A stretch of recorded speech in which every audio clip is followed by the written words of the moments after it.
नमस्कार, स्वागत आप सभी का मंडियों के हाल में। मैं हूं आपके साथ अखिलेश राठी और मंडियों के हाल में आज हम बात करने वाले हैं प्याज की, जिस पर सरकार की प्रतिक्रियाएं काफी ज्यादा तेज हो चुकी है। लोगों की काफी ज्यादा नजर पैनिक गड़ी हुई है प्याज के ऊपर। हम आपके लिए लेकर आए हैं प्याज पर एक पूरी रिपोर्ट, तो आइए जल्दी से जान लेते हैं। पिछले कई वर्षों से आलू और प्याज की कीमतें जिस गति से बढ़ती हैं उसमें एक पैटर्न नजर आता है। वह पैटर्न यह है कि हर बार इसी मौसम में यानी कि अगस्त, सितंबर, अक्टूबर के दौरान कहा जाता है कि बारिश के कारण फसलों का काफी नुकसान हो गया, जिसके चलते प्याज की जो कीमतें बढ़ रही हैं। दूसरा पैटर्न यह नजर आता है कि जब भी चुनाव आते हैं तो उससे पहले प्याज की कीमतें बढ़नी शुरू हो जाती हैं। तो इसका कोई ना कोई राजनीतिक निहितार्थ जरूर होगा। इसके पीछे व्यापारी जो भी कारण बताए, लेकिन इसके पीछे कारण यह है कि प्याज का व्यापार मुट्ठी भर लोगों के हाथों में ही है और वे उसकी कीमत नियंत्रित करते हैं। इस साल जब प्याज की कीमतें 80 से 100 रुपए प्रति किलो हो गई तो सरकार ने प्याज के निर्यात पर सबसे पहले रोक लगाई।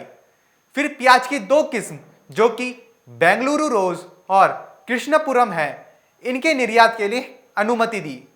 उसके बाद से प्याज की कीमतों में एक बेतहाशा तेजी आई। कारण यह बताया गया कि महाराष्ट्र में तेज बारिश के चलते प्याज की काफी फसल बर्बाद हुई, जिससे कीमतें तेज हो गई। आपको बता दें कि अकेला महाराष्ट्र भारत के में लगभग 43% की प्याज की पूर्ति करता है। अकेला महाराष्ट्र पूरे भारत में लगभग 43% प्याज की सप्लाई करता है, 43% कवर अप करता है। जब सरकार ने देखा कि प्याज की कीमतें रुकने वाली नहीं हैं, कीमतों में प्रतिदिन इजाफा होने लगा, तब सरकार ने प्याज के स्टॉक लिमिट तय कर दी, जो कि 31 दिसंबर 2020 तक रहेगी। सरकार ने प्याज के थोक व्यापारियों के लिए 25 टन और खुदरा व्यापारियों के लिए 2 टन के प्याज की स्टॉक लिमिट तय की है। नाफेड ने अपना स्टॉक मार्केट में उतार दिया। नाफेड ने प्याज के 1 लाख टन के स्टॉक की खरीद करी थी, जिसको नाफेड अब बेच रहा है। नाफेड का स्टॉक इतना नहीं है जो कि पूरे भारत के प्याज की डिमांड को पूरी कर पाए। नाफेड का स्टॉक लगभग 25,000 टन का ही बचा है, जो कि नवंबर के पहले सप्ताह में ही समाप्त हो जाएगा। अब इस समस्या से निपटने के लिए और बढ़ती हुई प्याज की कीमतों पर अंकुश लगाने के लिए, एक रोक लगाने के लिए केंद्र सरकार ने प्याज का आयात शुरू कर दिया है। सरकार ने 1 लाख टन प्याज इंपोर्ट करने का फैसला लिया है। सरकार के इस कदम से प्याज की ऊंची कीमतों में आम जन को राहत मिलेगी। बता दें कि यह प्याज अफगानिस्तान से खरीदा जा रहा है। सरकार के प्लान के मुताबिक हर दिन देश में 4000 टन प्याज भारत आएगा। मिली जानकारी के मुताबिक प्याज की कीमत कम करने के लिए सरकार ने प्याज इंपोर्ट करने का फैसला लिया है। भारत अफगानिस्तान से 1 लाख टन प्याज इंपोर्ट करेगा।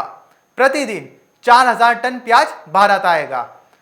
माना यह जा रहा है कि अगले महीने तक प्याज की नई फसल आनी शुरू हो जाएगी और आयातित प्याज और नई फसल से प्याज की कीमतें कुछ कम होती हुई नजर आएंगी। इसी बीच प्याज की बढ़ती कीमतों पर देश में राजनीति और ज्यादा तेज हो गई है। विपक्षी पार्टियां सरकार को प्याज पर चारों ओर से घेरने की तैयारी में है। प्याज की बढ़ती कीमतों के चलते केंद्र सरकार के सामने एक दोहरा संकट पैदा हुआ है। एक तरफ प्याज की बढ़ती कीमतों के चलते आम आदमी को महंगाई की मार से निजात दिलाना और दूसरी तरफ केंद्र सरकार के प्याज के बढ़ते दामों को रोकने के लिए उठाए गए कदमों से प्याज किसानों और प्याज कारोबारियों के गुस्से का सामना करना।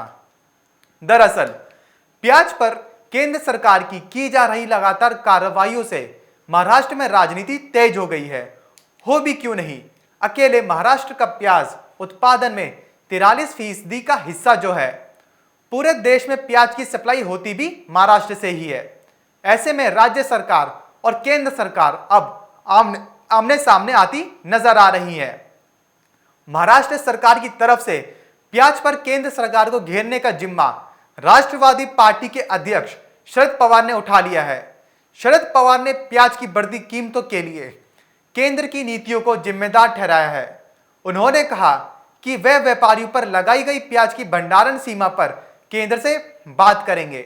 सरकार के इस कदम के विरोध में नासिक की ज्यादातर कृषि उपज विपणन समिति एपीएमसी मंडियों में व्यापारी प्याज की नीलामी में लगातार तीसरे दिन शामिल नहीं हुए थे। आपको बता दें कि महज 2 दिनों के अंदर ही मंडी में कोई लगभग 7 करोड़ रुपए का नुकसान हुआ है। वहीं मंडी 3 दिन से लगातार बंद है। मंडियों में 3 दिन से लगातार नीलामी नहीं हुई। अब इससे पता चलता है कि कारोबार में कितना नुकसान हो रहा होगा। एशिया के सबसे बड़े प्याज बाजार लासलगांव एपीएमसी में भी यही स्थिति रही।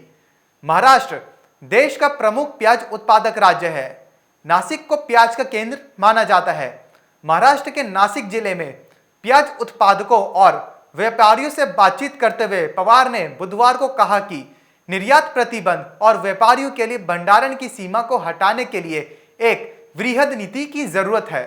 इसमें सभी अंशधारकों के हितों का ध्यान रखा जाना चाहिए। उन्होंने कहा कि इस बारे में केंद्र के संबंधित अधिकारियों से जल्द बात की जाएगी। हालांकि इस फैसले से किसानों और व्यापारियों की मुश्किलें बढ़ी हैं, लेकिन नीलामी को रोकना इसका विकल्प नहीं है।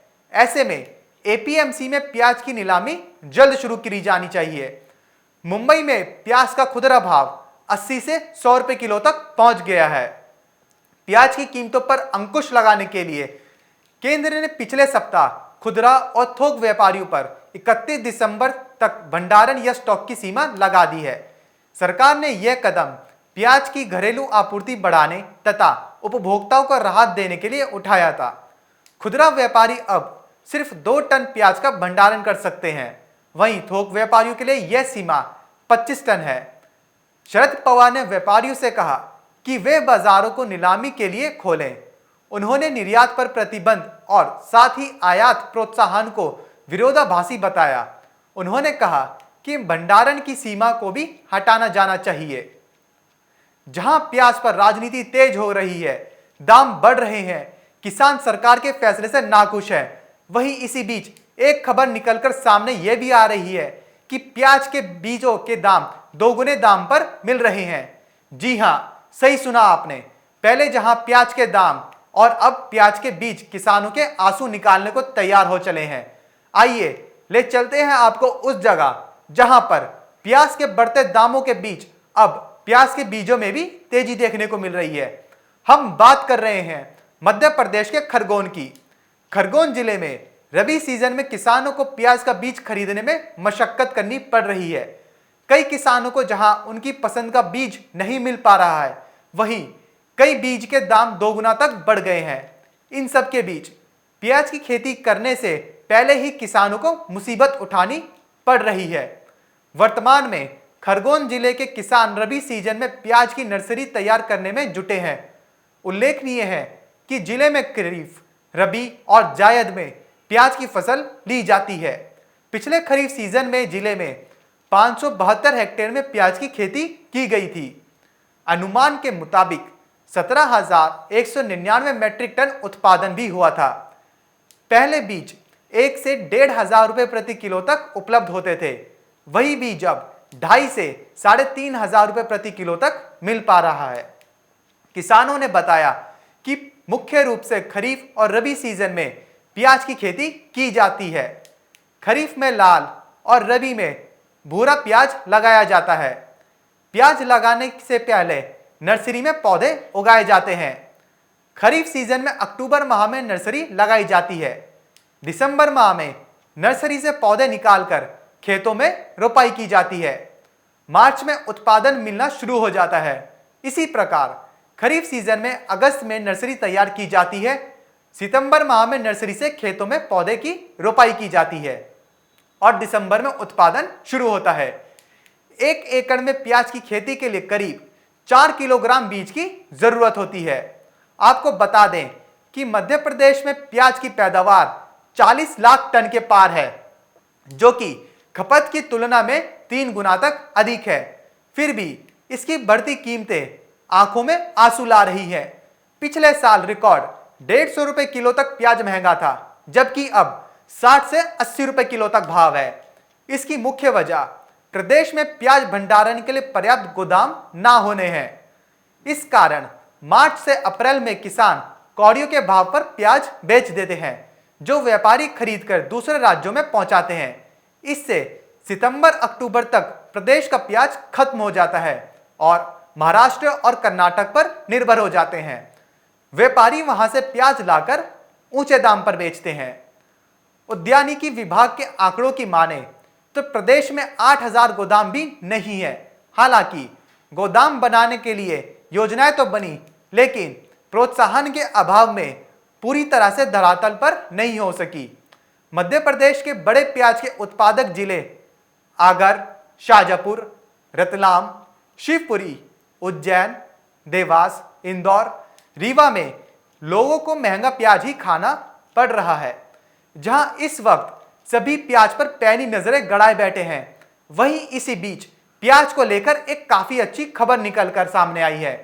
आपको बता दें कि प्याज की आसमान छूती कीमतों में भविष्य में अब सुधार होगा और प्याज की फसल जल्द तैयार होगी। अगर आप ऐसा कुछ सोच रहे हैं कि सरकार ने कोई नया फैसला तो नहीं ले लिया, तो आपको बता दें कि ऐसा कुछ भी नहीं है। दरअसल हरियाणा के करनाल स्थित राष्ट्रीय बागवानी अनुसंधान एवं विकास प्रतिष्ठान क्षेत्रीय केंद्र यानी NHRDF ने प्याज की नई किस्म तैयार की है। इस किस्म की प्याज की फसल महज 75 दिन में तैयार होगी। इससे समस्या का काफी हद तक समाधान निकलेगा और प्याज की किल्लत दूर होगी। संस्थान के उप निदेशक का दावा है कि देश में इससे कम समय में तैयार होने वाली प्याज की कोई अन्य किस्म नहीं है। यह किस्म कम समय में अधिक पैदावार देने वाली है। इससे 1 हेक्टेयर में महज 75 दिनों में 350 से 400 क्विंटल प्याज की पैदावार आसानी से ली जा सकती है। फिलहाल अभी इसका परीक्षण चल रहा है। National bureau of plant and genetic resource Pusa नई दिल्ली की ओर से इस किस्म को नेशनल आइडेंटिटी नंबर भी मिल चुका है। जल्द ही यह किस्म किसानों के बीच होगी। All India network program of onion and garlic के अंतर्गत इस किस्म का परीक्षण किया जा चुका है। NHO 920 नाम की यह जल्द ही रिलीज हो सकती है। दिसंबर माह में इसकी रोपाई हो सकती है। आइए अब इस नई किस्म के प्याज की कुछ विशेषताएं जान लेते हैं। इस किस्म में दड़ू नहीं निकलता। अब तक जितनी भी वैरायटी आई हैं, सभी में दड़ू निकलने की समस्याएं हैं। फसल की मैच्योरिटी के समय सारे पौधे अपने आप जमीन पर गिर जाते हैं। इससे भंडारण अच्छा होता है। ज्यादा काट छाट नहीं करनी होती। भंडारण में अब तक की सबसे लंबी चलने वाली उच्चतम किस्म है।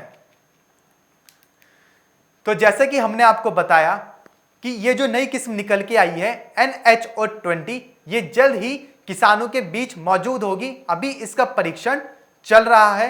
जैसी NHO 920 नाम की किस्म से ये रिलीज हो सकती है। ये प्याज की जो नई किस्म है और इस किस्म से जो प्याज की जो नई वैरायटी इजाद की जा रही है, जिस पर अभी रिसर्च चल रही है हरियाणा के करनाल में, इससे ये प्याज की किस्म महज 75 दिनों में तैयार हो जाएगी।